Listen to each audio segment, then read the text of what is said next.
few cars heading straight out onto circuit, but it's not as busy as Ruth saying it will get better, the circuit. Just reminiscing about my one run I did have in London. Lovely to be on home streets for a demo run up Trafalgar Square in 2017. Nearly got arrested on my way home. Different times. Is that because of the speed you were doing? I was driving a Renault Clio up to Silverstone over exuberantly. Pulled straight over. All the stories in wearing practice. My team kit. Tough stuff. Getting an idea of Casino Square, and then there's the drop down the hill to what used to be the station hairpin is now the Fairmont hairpin. You can see the Racing Bulls struggling to rotate the car through there from FP1. They've fixed that issue. They're much happier in FP2. Then you drop down under the overpass, and then you can see Portier. They've reclaimed a bit of land on the left-hand side. Built some apartments. This place needs more apartments. Anyway, they built some at Portier. And that iconic shot, that's the wall that Ayrton Senna hit in the late 80s and walked straight back to his apartment. He was so devastated to have lost a chance of winning the Monaco Grand Prix. He has the most wins around here with 6. That's the all-time record. He's got the most podiums around here as well. Lewis Hamilton can tie that this weekend and has looked capable of finding the podium this weekend, at least.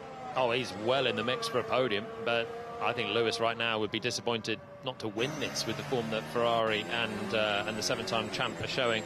We've had some iconic walks around here, haven't we? Because you mentioned Senna back in '88, the first chance, so we're right on board with Fernando. Well, no, we won't. We'll cut away to watch Lewis Hamilton, but he was about to come to Portier Corner, where he dumped it in the wall from a huge lead. But I remember Kimi Räikkönen, engine failure in the McLaren, and he went suited and booted straight down to his yacht in the harbour and had an ice cream. Beautiful. Superb. Who needs a debrief when it's all gone wrong, when you can go to the yacht? Kimi Räikkönen. Just here, wasn't it? Had the problem, parked up on the pavement. Long old walk. It was. But made his way through the tunnel and straight to the harbour. So Lewis Hamilton hasn't had a Grand Prix pole since 2023. Was in the mix at Silverstone last. Fernando, tailwind into turn 10, similar to yesterday. Fired in the final sector, but this is his best chance since that day in front of his home crowd. He has a massive opportunity at a circuit where he's a 3-time winner. Track looks a little bit dusty, doesn't it, coming through the swimming pool? Surprised the 2 Ferraris are out there so early on a new set of soft tyres. So again, we mentioned earlier on that you have to keep moving because the track will get better through the day. It right now is probably in a little bit worse nick than it was yesterday afternoon for FP2, but the evolution will come very quickly, especially with all the laps coming on the soft tyres when we get 22 cars out there. So they must have made some setup changes on top of what was already a fast car to find a little bit more performance, and they're not hanging around wasting time gathering information on that. Ferrari have been riding the bumps beautifully so far this weekend. Secret of the success and the attacking driving of Lewis Hamilton in the second sector. That was the corner Hamilton was making the difference yesterday. The Nouvelle chicane. Alex Brundle did a lovely bit of analysis of the different cars going through. So the compliance of the Mercedes, the Red Bull, the Ferrari, and the way that Hamilton was attacking through the left and opening up the right. The ride was good, and it was where he was making the difference compared to his teammate as well. Absolutely sorted through that. There's a lot of smoke on the front brake. It's burning. Front right, it's getting worse. I'm trying not to use the brakes. Wow, problem for Valtteri Bottas. That's exactly the same thing that we saw affect his teammate yesterday to conclude the session. Well, it's not the circuit to try and not use the brakes, is it? We're going to go and coast through the runoff area here with Valtteri, and he'll try and, well, he'll be able to get back to the pits because he's got through the hairpin section where you can't avoid hitting the brakes. He'll coast it back, but this is maybe a fundamental issue for Cadillac. There's a lot of smoke on the front brake. It's burning. Front right, it's getting worse. I'm trying not to use the brakes. Known that Valtteri was nursing a problem. Yeah, exactly. It's a different kettle of fish there. It's really difficult for Valtteri to get out of the way. You see how narrow the circuit is, and he's just trying to limp the car home. This is the other Cadillac at speed with Sergio Perez, who was looking pretty quick yesterday. Gets out of that one, and we'll wait for another attempt. But yeah, Bottas back in with just obvious inherent brake cooling issues then for Cadillac. Yeah, Sergio Perez having that issue at Casino Square, and a fire that needed to be put out meant that we had a red flag, second red flag of the day, after we saw the big moment into the wall for Isaac Hadjar, who was able to claw back time, and Lando Norris as well had the problem that cost him a lot of running, so he's going to be out there trying to make up for lost time. Franco Colapinto's coming off the back of back-to-back personal bests in Formula One, including 6th position in the last Grand Prix that we ran in Canada. Didn't have the easiest time, and he's jumping out of the way as he goes straight over the chicane by the harbour side and makes the path clear for Liam Lawson in the Racing Bull. And we've got Aston in the way, Lance Stroll in the way here, Franco Colapinto. Dithering through the low speed there for Stroll. You have to make pretty concerted effort to jump out of the way, but it is possible, and that's obviously a pretty clear bit of impeding, but it won't make anyone's life too different at this stage. That was Colapinto, I think, on the first push. I'm catching fire from the left brake. Well, I'm catching fire from the left brake. In back-to-back sessions, left brake for Perez, right brake for Bottas, and the issue that Perez had yesterday reoccurring on both cars. Well, this is very quick for it to happen as well. Obviously, the Cadillac team will have been across what happened to Perez yesterday and have had a look at it, and in he comes. But for both cars to have this, it's a much more serious issue. Okay, let's go across the line with Lando Norris, who is making up for lost time, and he goes into 7th position. And here's Lewis Hamilton, fastest of anyone in Sector 1 and Sector 2. That was not the ideal line through the Rascasse. Track maybe not at the best condition in that part of the circuit. Thanks to the revelry last night, fastest time on the board is a 14.3. So, mentioned Hamilton was great at the Nouvelle chicane yesterday. He wasn't spectacular in the final sector. Leclerc was a little bit quicker through these corners, the high speed. It's not quite flat out through the swimming pool either yet. And Charles was taking time. He was also barreling more speed into Rascasse. So that, I think, is Lewis early on here. He's top of the times. Just trying to find that little bit more that he can gain in the final sector to piece the puzzle together for Ferrari and complete the perfect lap. Okay, Lando Norris on the left-hand side of your screen. Fernando Alonso has completed a lap. There's 2 seconds off the pace. We can go now trackside with a former winner around here and check in with Juan Pablo Montoya. Hey guys, we're here in the chicane right out of the tunnel, and I can tell you what you guys are talking about. The grip level is low. The amount of wheel spinning and sliding we're seeing here this morning is a lot. Something that happens here a lot is as every lap, as the cars go by, the track changes, it rubbers up, it gets better. So when you're running, you need to be careful of, do we need to adjust the car or do we need to be patient? If you had a good car yesterday and you have no traction this morning, at this point you gotta go, hey, let's just wait to see if the track gets better before you jump into any conclusion. So it's good to do that first run, get the rust off overnight and everything. Okay guys, I'm just going to jump in here, right? Now normally in practice, okay, this is time when you set up your car and you get some quick laps. Yeah, okay, fair enough, you get the quick laps every now and then. Now here's the thing. At this stage, whether you're in karting, Formula 4, 3, 2, Formula 1, it always the same rule of play, okay? We'd always do the same thing. Even 20 years ago it was the same thing. If you have 3 practice sessions, the first 2 you might do stints of 6 to 10 to maybe even 15 laps, maybe even more, depending on the length of the race. And you'll do that in the first practice 1 and 2. But then at the end of practice 2, going into practice 3, you want to be doing a 1 lap and then in. So you're getting into that qualifying mode, right? Because if you can't get your car set up by practice 3, by the end of practice 3, you're in trouble coming into qualifying because you've got 1 lap to do it and then you're back into the pit lane, as we all know in qualifying, right? Now, every now and then they do the second qualifying lap, but you need to get it all done and dusted, bang, in 1 lap.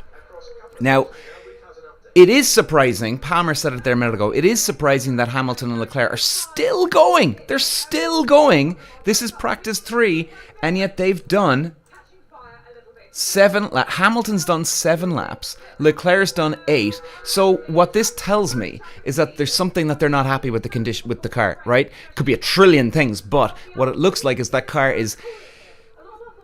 has good enough grip a lot of the time. But the problem, and bear with me guys, my screen has gone blank here. I just hope it comes back up again now. So it should be 1 second now. God. So bear with me, lads. Okay. So what's happening here, guys, as we get the screen back up now. Bear with me. It'll be back up now in a second. So what's happening, guys, right? Sorry.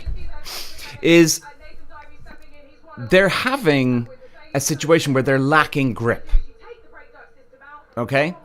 They've got a lot of grip on... Now, when I say they're lacking grip, as they've got too much grip.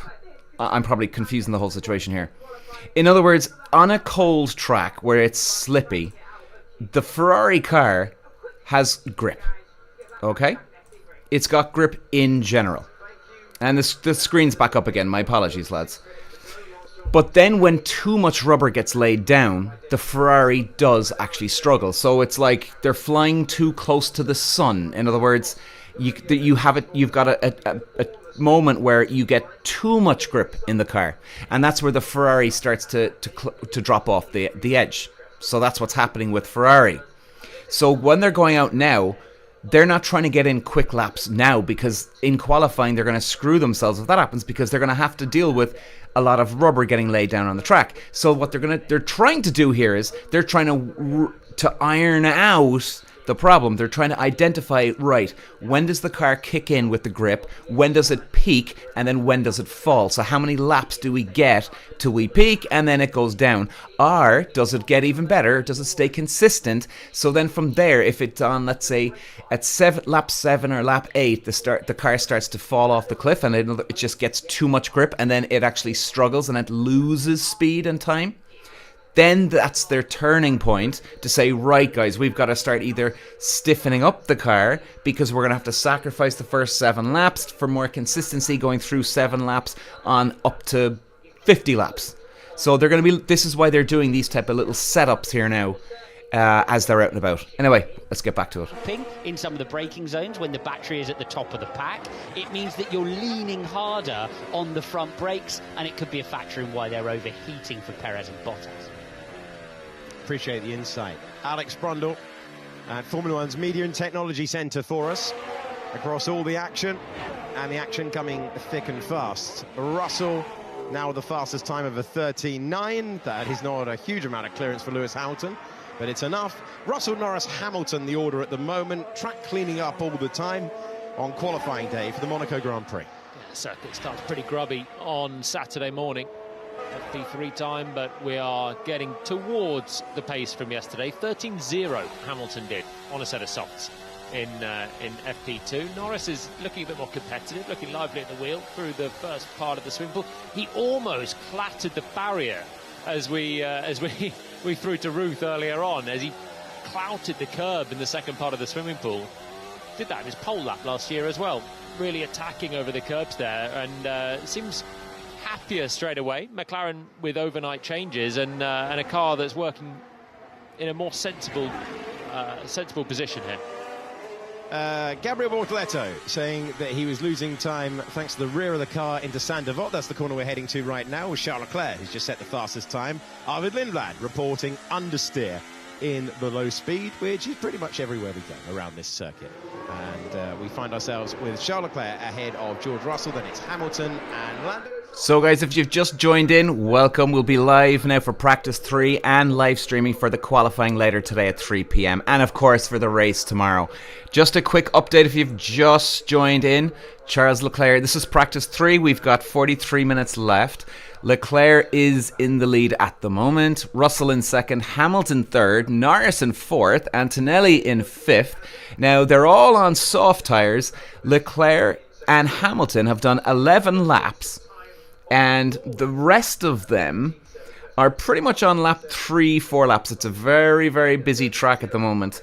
But at this stage, it's quite surprising to see that they're doing this amount of laps for Ferrari. They should be keeping the laps very, very low, especially with 43 minutes left. But let's see what unfolds for the rest of the session. Because he's a second and a half down still, and with plenty to find. So not an easy day for him yesterday, as it was with both McLarens, to be honest. But we didn't see Norris's true potential with his issue early on in FP2. I still think Mercedes are in this. Everyone's getting carried away about Ferrari. You know, we've sold the dream of the Ferrari win in Monaco, whether it's a first for Lewis Hamilton in red or a home victory for Charles Leclerc, and they're prodigiously good, both drivers. The team's good around here. It's always their best one. But Mercedes are quietly happy with where they're at. Antonelli looked good in FP1. Mercedes split the setup on their two cars in the first session of the weekend. Russell then converged to closer to what Antonelli had after FP1 and looked way more content for FP2. It was kind of as his modus operandi is at the moment, playing things down, still pinning all the hopes on Ferrari for the weekend, and the favourites tag certainly there. But Mercedes are in a very workable place and should not be ruled out at this stage. Okay, Kimi Antonelli is heading through the tunnel. Amazing speed, significant direction change down there. And then he's going to go past one Pablo Montoya at the Nouvelle Chicane. Hey guys, this point of view is really good. And I think Julian said something really true. Look at the Ferrari, how good it is. He goes through here, the right quality of the Ferrari. Look how much curb does Lewis takes. And the car just lands and takes it. I think what Julian said is, with the Mercedes, riding the curb is important, but you still got the rest of the track. You still got the casino, you still got all the fast parts. That the platform of the Mercedes is going to pay off as well, dividends there. So it's always a balance of, you know, how good you need to be over a curve, over how good you're going to be overall. So it's two completely different mentalities, and we're going to get to see this afternoon who's going to get it right. Oh man, that is a great place to watch, and I'll tell you why, because it's facing the Monaco Grand Prix circuit on qualifying Saturday. There are no bad vantage points, and you can see so much characteristic behavior from the car and driver at that part of the circuit that gives you a clue to who's going well and who's not going well. Oscar Piastri's been chasing it a bit so far this weekend. Doesn't seem to have the same intrinsic speed in this generation compared to the previous rule set. Still understanding how to get the best from it. This is a better lap, though, from Oscar. So I think the one before was a bit of a build-up lap for a full push. And there he goes, up into fourth position. And he's had some great races when he's got going this year. But, yeah, has needed to find a bit of mojo, a bit of balance so far this weekend. And that looks like it's a much better setting for him now in FP3 as well. Hadjar, likewise, oversteered into the wall in FP1. The Red Bull looking really actually stable in the hands of Verstappen, but Hadjar on some pretty worn, hard tyres early on, dumped it in at this point. Now rebuilding that confidence. We've seen Verstappen be mightily fast yesterday. Red Bull looking more competitive than their rivals expected, with a really sharp front end in that final turn as well. Maybe it comes at the cost of a bit of oversteer on the exit, but Hadjar comes through and gets up towards the sharp end as well. Second away still, but up in seventh. P5 on the grid last year on debut at the Monaco Grand Prix. He was fifth in the last Grand Prix for Red Bull, his best result since joining the senior Red Bull team in Formula One. He's the second place driver in the World Championship, 43 points back. George Russell finding himself a 10th behind Kimi Antonelli. Antonelli, who had set the benchmark of a 13.3. We are still not on the pace that we ran yesterday. This is Pierre Gasly heading to Saint-Devote, the first turn of the racetrack. And that looks like it's getting super close to the wall. Lads, I gotta say to you now, even back in my racing days, if I was on the track right now, if I was Hamilton or Charles Leclerc and there was a full track, I mean, there's only 3 cars that are in the pit lane right now. The 19 cars are on track right now. Now, if this was Spa or a huge long track, you'd have a lot of space to actually test your car. because this is what this should be all about, testing your car, finding a limit, finding the handling of the car, so when you get to qualifying, you're locked and loaded and ready to go. And Hamilton and Leclerc, there must be something very desperate going on in the Ferrari camp, because for the love of God, how they are still out doing the amount of laps they've done. Hamilton's on 15 laps, Leclerc's on 15 laps, and they're still out. So the point is,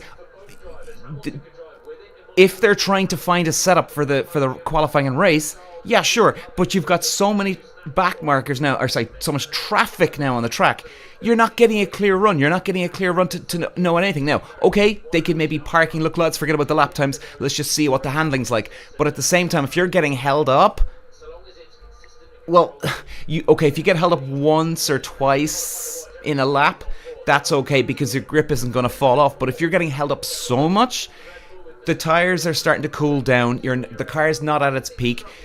This is a disaster, what they're doing. I don't understand why this is happening. I really don't. Where did I lose to George? So, mid to exit turn 1, you can take less curb and exit turn 12. Not less curb there. Banging over the Nouvelle chicane. This is turn 12 to back corner. Makes his way through. Being told you're losing in the high speed in Monaco is like, oh, please tell me I'm already on the limit there. You got to dig deep and go quicker through to back. Oh, okay, let's try. It's such an amazing corner to watch a Formula One car change direction that quickly. It doesn't seem to be enough room there. Where did I lose to George? So, mid to exit turn 1, you can take less curb and exit turn 12. Right now, you need to find time in Eau Rouge. Oh, please no. Please no. Tell me I was already on the limit. Find more. Risky corners. Yeah, that was the clout over the barrier there that we saw from the outside. A little bit too much, I think. He hooks the raised curb here. Just drops right over the top of it. You could almost go 4 wheels off with the way. You can take the front wheels off, but I think you're the rear on always, thank mercifully for track limits. And that's why George is quick in the latter part of the lap, because he's getting right up to the wall. Sorry, I'll remember the rule that we're not just going to make excited noises at every moment into the barrier today, otherwise it could be pretty ridiculous. That is a brush of the barrier. Lewis Hamilton reporting his seat is still moving around. Not ideal. No, not ideal. He's done plenty of laps out there, 16 for Hamilton, and back into the pits and back out of the pits. So maybe just fastening that in again. I don't know if something has come loose in the cockpit there for Lewis. I mean, you do bump around. Antonelli's just shown us exactly why. I told you that Hamilton was rapid through that Nouvelle chicane, but he does it by taking a lot of curb as well. And the amount of rattle you get through the seat, through the chassis, through all the components, you know, the suspension, the power unit, the sensitive parts, the gearbox, but through the human body as well. It's a bruising affair driving around here. A few of the drivers as well saying that it just feels bumpier this year than it has been in previous years. And considering the cars are not as stiff as they were in the ground effect era, then... You know, if I was on the track right now, if I was still racing, and if I just was stubborn and stayed out on the track, I'd be hung by my... Well, family, first of all. I'd be hung by my race engineer. They would murder me, man. They would murder me for staying out in all this traffic. You're huge wear and tear on the car, huge wear and tear on the engine, the tires, the suspension, chance of an accident. There's 22 cars on this Formula 1 pit, and there's what, 1, 2, 3. Okay, 6 of them have come in now, but that was only just a moment ago. But there was one stage you had 19 cars on the track. You're not You're not solving anything. If you had a reliability issue like, you know, Adrian Newey and Aston Martin were there, they had that vibration at the start of the year. Now, if you're ironing out problems like that, well then absolutely, because the more laps you keep going, you know, maybe the car is going to be good for 10 laps, but is it going to last 20, 30 laps? So then if that scenario comes into play, then you stay out on track. But they're not struggling like this, especially for Ferrari. I don't know what this is. This is mental. Experience, and if you ever find yourself in this part of the world, I would implore you to come and watch the Monaco Grand Prix. It is spectacular. I mean, it looks great on the telly. We're absolutely loving watching these pictures. The onboards are just, they're thrilling all the time. Bortoletto, yes, the way that they turn in. I mean, I want to see close to the wall stats for the chicane there, because he is mighty close. And you do sometimes see Antonelli hit it in qualifying last year as he just pushed the envelope that little bit further. Going to catch a bit of traffic here with Bortoletto. That would have slowed him down as he went around Pierre Gasly. 7th fastest, though. Oh, he was. He was when I started that sentence. He's now down to 8th. Lando Norris has gone into 7th. Bortoletto goes over the line. No improvement of his lap time, but Audi effectively having their best weekend by a mile since the name joined Formula One. Both cars in the top 10 again. Isn't it amazing that they come to Monaco behind Williams in the standings? When you think of all the narrative of Audi and Williams have just picked up points with a real pig of a car in the early races. No other way to say it. Heavy, struggling for balance, three-wheeling, all the nasty characteristics. But Sainz has done a great job. Albon's chipped in with a point as well in Miami. And somehow, despite showing loads of pace through the year, almost getting into Q3 on many occasions and achieving it on a couple, Audi have only scored points in Melbourne. This is a golden opportunity for them to add to it. Whoa, that's why we had the yellow flag. Nerfing the barrier. Franco Colapinto at the hairpin. It must have damaged the rear wing with that, surely. Whoa, Liam Lawson. That is qualifying over if you get it wrong there. I had no idea what happened, but I just hit a bump and nearly lost the car. Holy smokes. Holy smokes. He takes more of that curb on the left-hand side. Big moment. I had no idea what happened, but I just hit a bump and nearly lost the car. You saw that. Antonelli's on the top spot and he's about to improve his benchmark again. Oh no, he's not. Fastest first, fastest second sector. We join him as he slows down. So something's gone awry for Antonelli on that lap, but he was putting in a seriously fast one. Disappointment for Kimi Antonelli. It's an idiot, man. Completely in the way. Yeah, copy, saw that. Context of the championship, George Russell up against Kimi Antonelli, and he's up on the timing page as it stands after 2 sectors. Yeah, but he's 3.5 tenths down on the lap that Kimi was putting in. Antonelli was putting in an absolute banzai. Whoa! Hand off the steering wheel, and George Russell keeps it out of the barriers, but we were visor cam and I wasn't sure he was going to. Thought that was a crash or a park at Rascasse in a very controversial position there for George Russell, but he just had the steering lock to get through it. Super committed on the brakes. It is quite a brake attack that you have coming into Rascasse. Final big stop. You're braking, then you start turning in for the right-hand side. The initial brake is through the left, and it's so easy then to lock up that left front. Gabriel Bortoletto had an improvement in the first part. That was going to be quite a good one, no? Yep. Not too far away from his best effort. I think Mercedes are.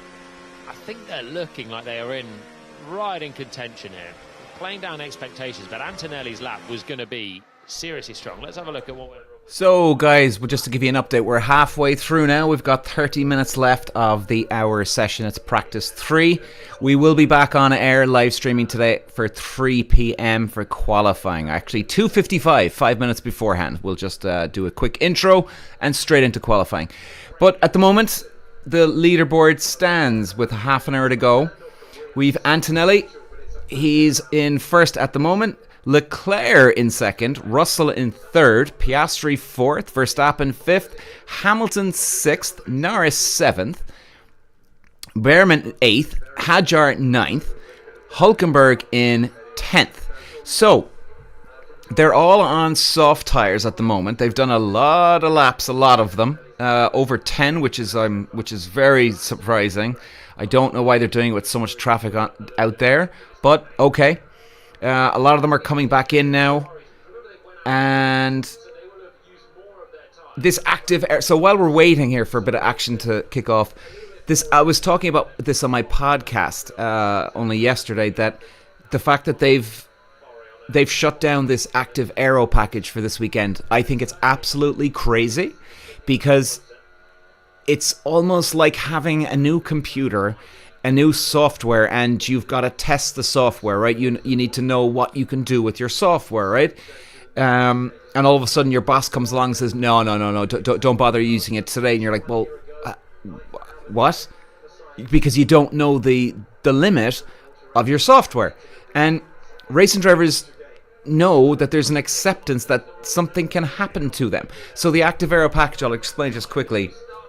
So technically, that you've got the front wing that opens up and the back wing shuts down, right? So downforce, that's what they're looking for. If you don't know what it is, or don't know how it works, downforce, the best way to explain downforce is if I'm looking, just give me a second, I'm going to make sure I'm looking at the screen here, lads. Okay, so if you're watching the screen, right, you know when we're all a child and we're in the back of the car, and as the car is going along, we're sticking our hands out the window and our hand pushes back, okay? And that's if your hand is face forward like this. But if we put our hand to the side, all of a sudden there's less pushback. You know that feeling? Okay? That's pressure against your hand. That's the wind going against you, pushing you back. Now, Formula 1 cars and racing cars in general, they can manipulate the wind to not just push you back, but push the car down to the ground. So that push force, that resistance against you, is going to pushing the car down, which gives the car grip. Now, the more wing you have on, it's like your hand like this, out the front of the window. But then the less wing you take off, it's like putting your hand to the side. So therefore, it makes sense, right? If you've got more wing, you're going to go slower on the straight. Why? Because it's like this. But then if you take off all your wing, your hand is sideways. Therefore, it's going to be quicker, right? Because there's less to hold you back, less pushing you back. So the active aero, when they're on the straight, the wing opens up. Therefore, it's like your hand going to the side. And then when they're braking, the wing shuts or goes fully open, slows you down. But now they've shut it down for safety. Now, why? Because they're saying that the distance between the corners and the next, so from corner 8 to corner 9, let's say, is such a short space that they're not sure that maybe the technology mightn't be able to keep up, because again, it's such a quick transition from this corner, opens up the wing, then shuts it down straight away. Like, are you joking me? It either works or it doesn't, and this is the perfect time to test this type of scenario, because if it does survive Monaco, it's going to survive the other fucking tracks you go to, FIA, you dumbasses. I mean, I don't understand where these people are going with this. I can pretty much safely say, I put my money on, that the teams aren't saying, oh guys, please don't go with this angle. The teams would want to test this. They'd want to test this. And the racing drivers would have no problem. They'd be like, okay, sure, yeah, let's do it, yeah, grand. You need to know what you have. How strong your car is. Is there going to be mechanical failures? Well, hey, if it's going to happen in Monaco, and Monaco's also a good place to happen to because it's a slow speed track. Now, yeah, it's concrete walls, but the cars are very, very bulletproof these days, you know? So it's not good. I don't know where they're getting this.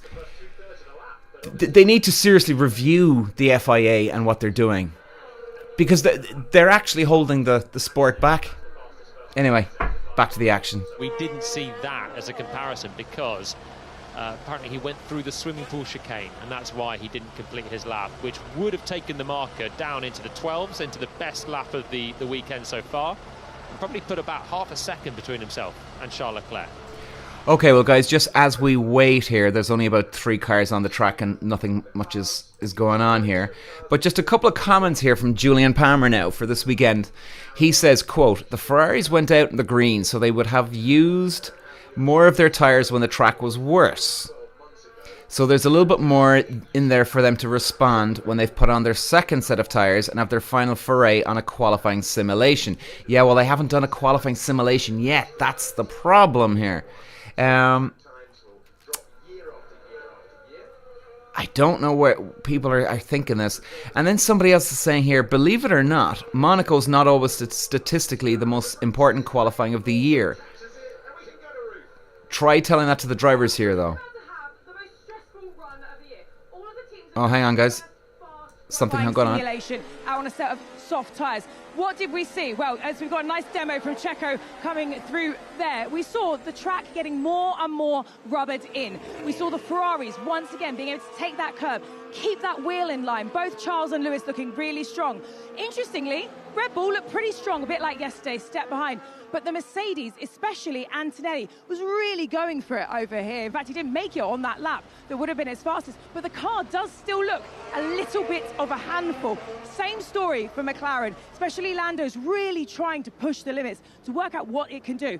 All of the teams on this side now is putting all that data together. Hadjar rolling out in his Red Bull for his final run for the first time he qualifies in a car that could potentially be the second fastest here with what we've seen. This session right now, this run right now, tells... And of course, our number one wall in turn one. And there's always someone that finds it at this stage of the weekend. It was Lewis Hamilton last year, went off a Massenet, crashed his Ferrari, and almost cost himself a chance to qualify. And that's the risk of pushing too hard right now, trying to dial in, find the limits. You can destroy the car and then not take part in qualifying at all. It was half an hour after the session for McLaren to get Lando Norris's car back to work on it, and that's the difficulty depending on where you go off, where you stop. Obviously for Lando it was in the chicane. It takes a while before the mechanics can even have a crack at repairing it. Do you see what I mean, lads? What was I saying about, what, 20 minutes ago?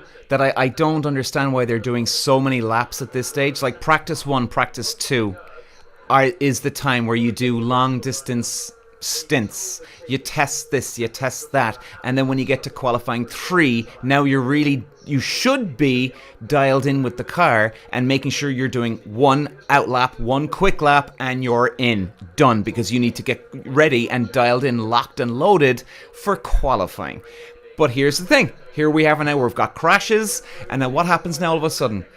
This session's going to be over at 12:30. They're going to have 2.5 hours to fix any problems that they have with the car. And Lord knows, we still have 20 minutes to go. So we could have another... any one of these guys could have a crash now in a few minutes. And then all of a sudden, they're scrambling like crazy to get the car ready for qualifying. I mean, I just hope it doesn't happen for any of them. You know, I'm not wishing anything bad on them. But this is the problem. The more laps you start doing in practice 3, the riskier it gets. And here we go. Interesting. We've seen drivers in the first sector struggling to fire up the tyres, and that was very attacking, wasn't it? Considering it was a build lap. Right, Antonelli on board. He's in the first sector now on this fresh set of soft tyres, feeling that little bit more grip on the rear. As you say, getting the front dialed in is the key, but he has done an even better first sector than his already very good first sector. Picture in picture, George Russell going just behind. It's qualifying already. Antonelli looking a lot happier today. You can see the live gap to the fastest time as he makes his way through the tunnel, and we head down to Juan Pablo Montoya, who has some view of the cars coming his way. Over to you, Juan. Hey guys, this is really exciting. Here comes Kimi. This is the time to go watch it. Oh, how good is that? This is the commitment time. Last set of tires before qualifying. This is when you can really put a baseline and show people what you have and really understand what you need to adjust to qualify. So this is it. Everybody's going to be pushing like crazy right now. This is it. Purple, look at the time. Oh my God, 4 tenths quicker. It's time to go.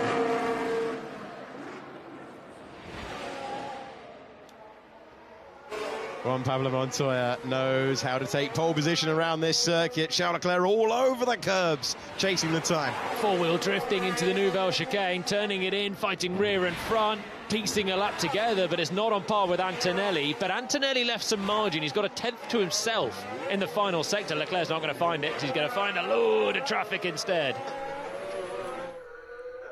Oh my god, this is an accident waiting to happen. There's 14 cars on the track, lads. There's less than 20 minutes to go. Any one of these could get stuck in traffic and a big accident. They're playing Russian roulette with 3 fucking bullets in the gun. Compliant lap. Charles Leclerc just seems to have swapped characteristics. It was Antonelli yesterday who saw so much movement, was having to fight it a lot. Now the Ferrari seem to be doing that in the second sector, and Antonelli looks so comfortable around this circuit of 2 miles, and he has the benchmark time. See what George Russell can do. No, Antonelli's extraordinarily hooked up. He is dialed in right now.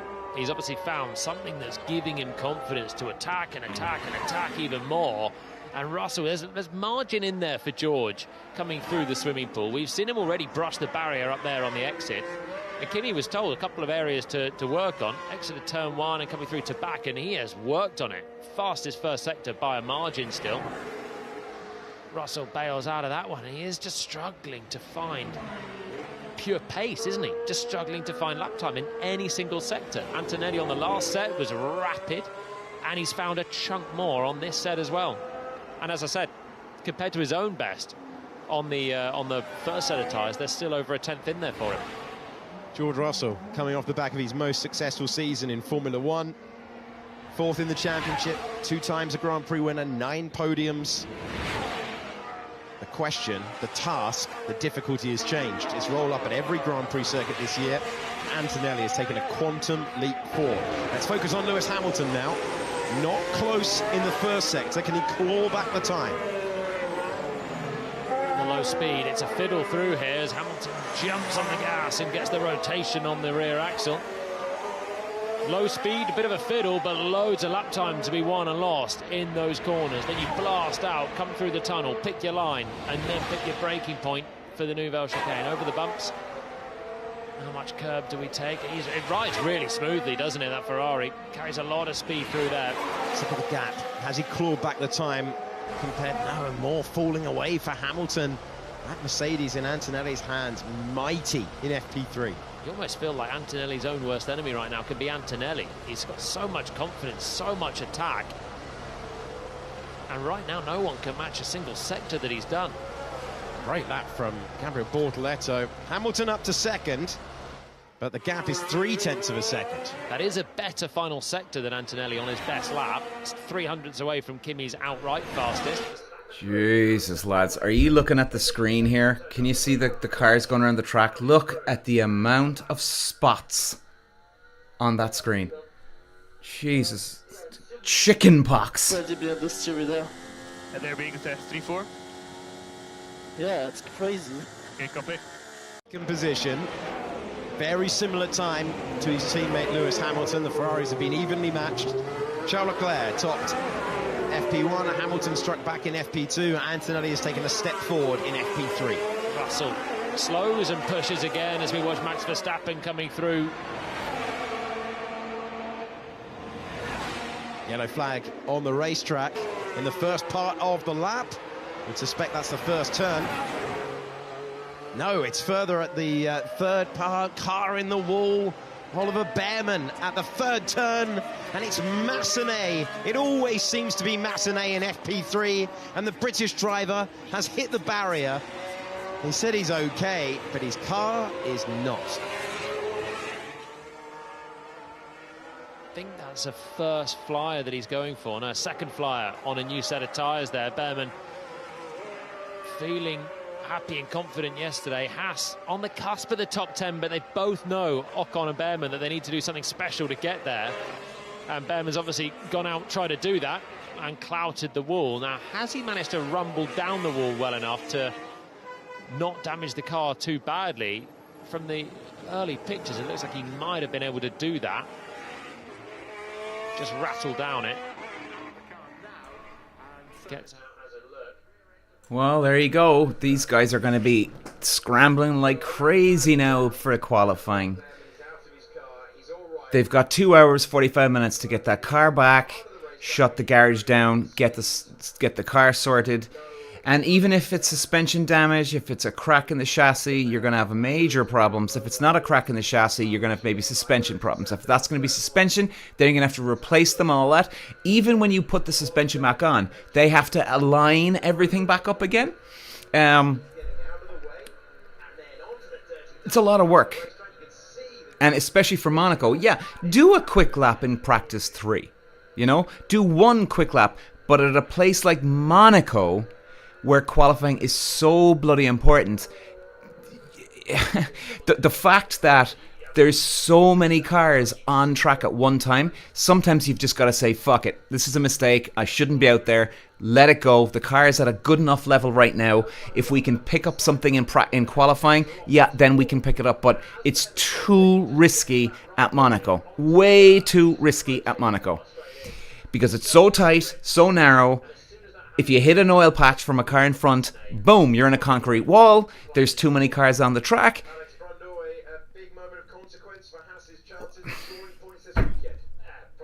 I'm speechless. And the team came straight over the radio and said, we'll get it fixed up for quali for you, no worries. Interestingly there, for Oliver Behrman, his immediate thought over the radio was, it's the bottoming that has caused the incident. He was slightly offline, maybe passing George Russell as he made his way up the hill there. And his just immediate knee-jerk reaction was, oh no, the bottoming's been so difficult this weekend. So he does look, though, JP, doesn't he, to be in a little bit wider than he would otherwise be out on the dirty stuff, which is normally the culprit in there. I mean, it certainly looked like he was just turning in from an extra little bit out to the right. I mean, it's just a tyres width, really, that's taken him onto the dirt, but it doesn't take much on such a fast entry. Oh yeah, hey guys, by the way, I'm actually kind of new to all this live streaming, so I'm trying to figure this all out. I'm having a problem with the comments up on my screen. Now I know I'm starting off and the numbers are slow, and that's fine. But Danny M. or Junior, again, Mercedes, hey, what's up, my man? Well, that was Behrman that went off anyway, I'm not sure. I'm keeping an eye on my phone here, alright, for any of the comments that are coming up, because I can't see them on screen. So you'll have to bear with me, lads, I'm not ignoring anybody. But it's, you know, it's looking good for Mercedes this weekend. Again, it's looking very good. Guys, I'm so sorry. I think lost it on the bump. I'm so sorry. We'll get it fixed for quality, alright, as long as you're okay. Yeah, he's called it the bump. You can see it from the external shot there that he's got wide as he's trying to turn in. Be nice to... Like, you feel bad for the drivers, you know? Yeah, like, you to a degree, like, you know, you do, right? You know, they're in practice, and now they should have enough sense on them to not stay on that fucking track. Get off the track. It's no point. This is a mistake. There's too many cars, too much risk of going into the wall. Forget it. Just let it go. But look, I know what it's like to be in that situation. You have an accident at the last minute, man, and then everybody's just run around like headless chickens trying to get the car or cart sorted before qualifying or race.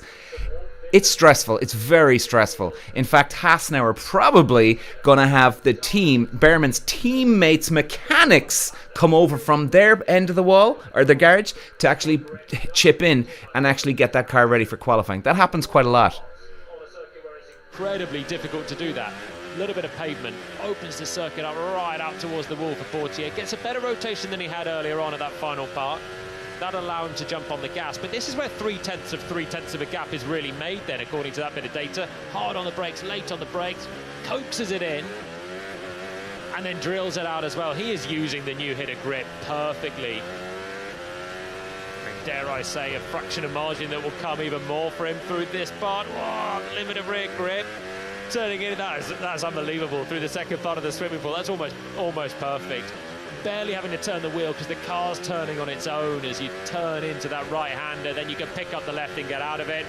Lovely, lovely lap from Kimi Antonelli. Car hooked up, balance absolutely dreamy for him at this stage. I think a lot of the confidence comes from the work that he did on the first set of tyres. So lads, if you've just joined, welcome. We'll be live streaming here now for today, obviously for the remaining part of this practice 3 session. We'll also be live at 2:55 p.m. today for qualifying, all the way through, covering the full qualifying, and of course the full Grand Prix tomorrow, live streaming. I think it starts at 2 o'clock, so we'll be on 5 minutes beforehand. We're straight into the action, all right? And we'll be covering the rest of the season, every single qualifying, every single race. And we're going to try and do a lot of the Fridays as well, but I'll keep you notified. But definitely at the weekends, the qualifying and the racing. So at the moment, in practice 3, we've got 8 minutes left. Now we are on a yellow flag. It's just gone off. I'm not sure if they're actually going to extend the time now for practice. They probably won't because it's practice. But we'll see. I mean, it didn't last very long, but we'll see now.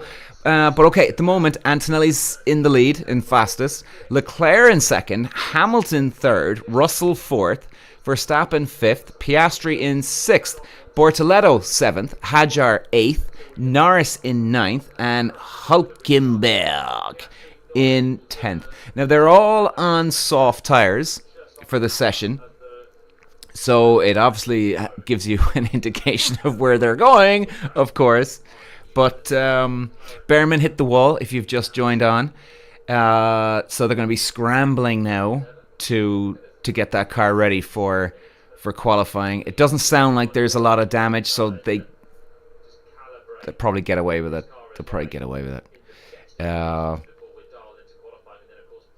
So yeah, let's go back. Let's hear what the guys are saying here. More major setup components, basically your suspension settings, your ride quality controllers, they're going to be locked in after this. The FIA have said the session will restart. That's the word officially from them. So everyone is standing by, ready for their qualifying simulation at the end of the session. It's going to be a mess though, isn't it? 21 cars will still be taking to the track. Obviously, Behrman winched away, or his car winched away. I hope he's... 21 fucking cars going on track right now. Are they out of their fucking minds, the drivers? No, worse. The fucking teams. This isn't karting. This is Formula 1, the top level where you don't start putting your car in risky scenarios. There's only 6 minutes left. What are they going to achieve? There's going to be 20. I think that they say there's going to be 20 cars going on track. Monaco's tiny. It's small. And they're going to what? They're going to start beating lap fucking records here? They're out of their fucking mind. They can't do a proper test run. They can't do a 10-lap stint because they're nearly out of time already. They can't do a proper lap because they're going to have fucking traffic. Oh, fuck, let's go back to this. So that's been a bit of a tricky one. I think Q1s are going to be tricky to get through. You just need to make sure everything's okay. But honestly, feeling okay. I think it's 2 sessions we're hovering around, P10. Definitely some areas to improve on the car. So, yeah, I'm optimistic. It's tricky out there, though. These cars are not easy to drive. I mean, this place is obviously all about quali and that 1 lap pace. Yeah. I know traffic's always going to be a problem, but when you got clear run out there, did it feel good when you? Feels okay. I think it's super tyre related actually. I think basically we saw it in Canada as well. The tyres are high working range, and it's really hard to get that energy into the tyre. I think the top teams can do it naturally with their downforce, but you get the clean air and then you need 2 or 3 laps of pushing just to get the car into a good window. You get a bit of traffic, kind of restart the process again. So it is hard. All right, well, best luck for the rest of the weekend. Thanks, Thank you Alex. very much. Cheers. So Alex Albon talking about many of the facets of finding performance at the Monaco Grand Prix circuit. Guys, did you hear that? Alex Albon has just said, right, that, you try and do a couple of laps to get in the groove or get a good lap time, which they shouldn't. It should be 1 lap and that's it. But okay, Remember, I was saying this at the start of the session that, you know, sometimes they may do 2 laps instead of 1, but that's very rare. But okay, fair enough. If it is a 2 lap, then he literally just said that, oh, will you come into traffic now? And all of a sudden, you know, basically you're resetting again. So it's completely fucking pointless what they're doing. And they keep going around and around and around and around. I rest my case. Shot again to see what they can do, and there's a long crawl out as well, isn't there? We've seen that time and time again, and when you've got 4 minutes left and you're at the back of the queue here, just chomping at the bit to get going. It's Antonelli, Leclerc, Hamilton, Russell, Verstappen, the top 5 as it stands.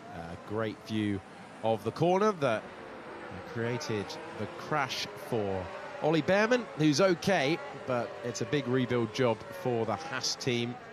3 minutes to go.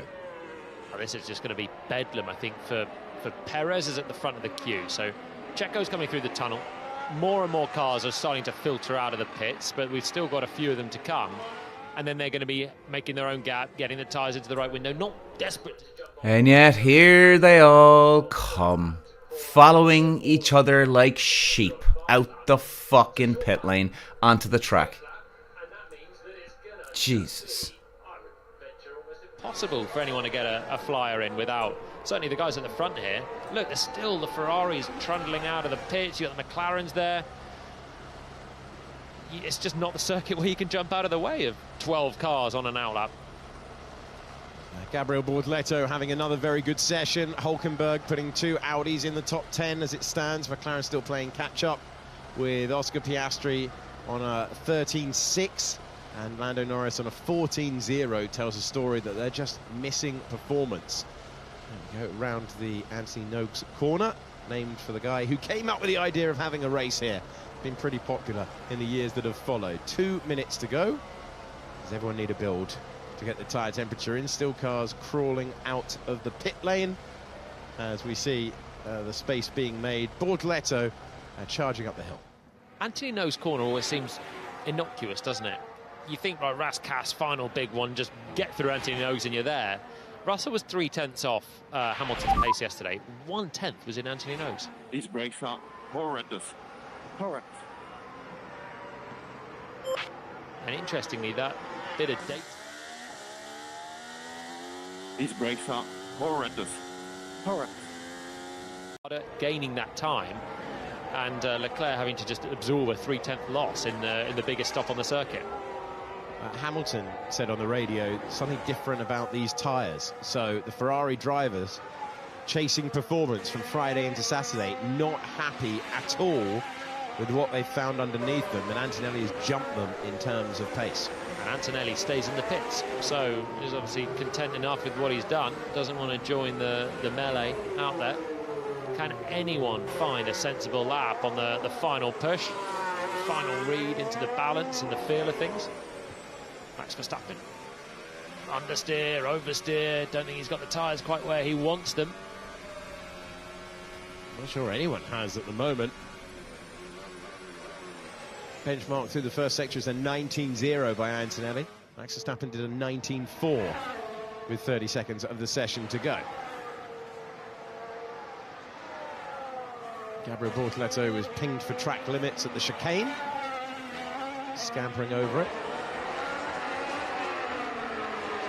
So let's see if Bortoleto can find something then. So I think he's done an out and a prep, hasn't he? And he's managed to cross the line with 10 seconds to go. So checker flag is about to go. Leclerc will get one more attempt in as well, and he's just gone round Antonelli, who takes to the track for a practice start. That's going to be a feature as well of everything in qualifying later on. Yellow flags, red flags at a bad time. It'll stop anyone behind trying to improve, but Leclerc will still get a feel for things, even though he's gone round Alex Albon round the rest of the lap. Alex Albon deep into the first part of the racetrack, and let's see whether Charles Leclerc, whoa, he's all swapped up trying to rotate the car around the hairpin. My word, speedway, turning right for a tight left-hander, locking the rears coming in, booting the throttle and just lighting it up coming out as well. It was actually a fairly sensible first sector there for Charles, not far off his personal best, so tyres were in an okay window. Jesus, lads, look at all that track. Look at all those cars. Look at them. God, Antonelli's the only sensible one, just said, fuck it, I'm not going anywhere. Let them all at it. Look at those cars. Jesus. Verstappen continuing on, no improvement for him. Sector 1 or Sector 2. It is a bit more representative in that first sector, but still 0.2 of a second adrift of what Kimi Antonelli was able to do. Benchmark time at the end of the session. Around here, goes across the line in 5th place. Verstappen, former winner around here, as is Lewis Hamilton, as is Charles Leclerc and Lando Norris. But at the end of it, it's a new name at the top of the timing tables. Kimi Antonelli chases his first Monaco pole, and he's top at the end of practice. All right, lads, well, that was practice 3. Gee, no one went quicker on the last lap. Shock fucking horror, huh? Jesus, lads, I just don't believe it. So look, I'm sorry, excuse me. So guys, session's over, practice 3. So before we get off the air, we will be back for qualifying today at 3 p.m. or 2:55. So the session ended up practice 3. Kimi Antonelli in the lead, fastest. Leclerc in 2nd. Hamilton in 3rd. Russell 4th. Verstappen 5th. Piastri 6th. Bortoleto 7th. Hadjar 8th. Norris in 9th. And Hülkenberg rounding up the top 10. Now, Behrman had a crash there a while ago. We don't know exactly what happened with his car. The team are going to be scrambling now to get that car, the Haas car, ready. Of course, we've got what, 2.5 hours until the actual qualifying today. So fingers crossed that they can get the car ready. But guys, yeah, it seems like they seem to be all in a sort of a desperate state of mind, because Kimi Antonelli's the championship leader. He's won all these races, and yet he's the only guy that didn't go out in that last lap. That was, at least he didn't try and go out for that last lap. He shouldn't have gone out for that last half an hour. There's no way I would have let him out on the track, because he could have had a Behrman incident. Car gets crashed, all of a sudden you're panicking, scrambling, stressed, freaking out that the car is not going to be ready for qualifying. So, and Charles Leclerc nearly just had a moment on that last lap at the end of practice 3. He didn't, thank God for him. But he nearly did. I mean, you can't be risking this stuff, man. You can't be. But okay, lads, look. Okay. Thanks for watching, lads. We will be back today, London GMT time at 2:55 p.m. So 2:55 today, London GMT time. We will be live streaming on YouTube here for qualifying. And of course, we will be live streaming for the race tomorrow as well. So guys, I love you all for watching. Thanks a lot, and we'll see you at qualifying. Ciao.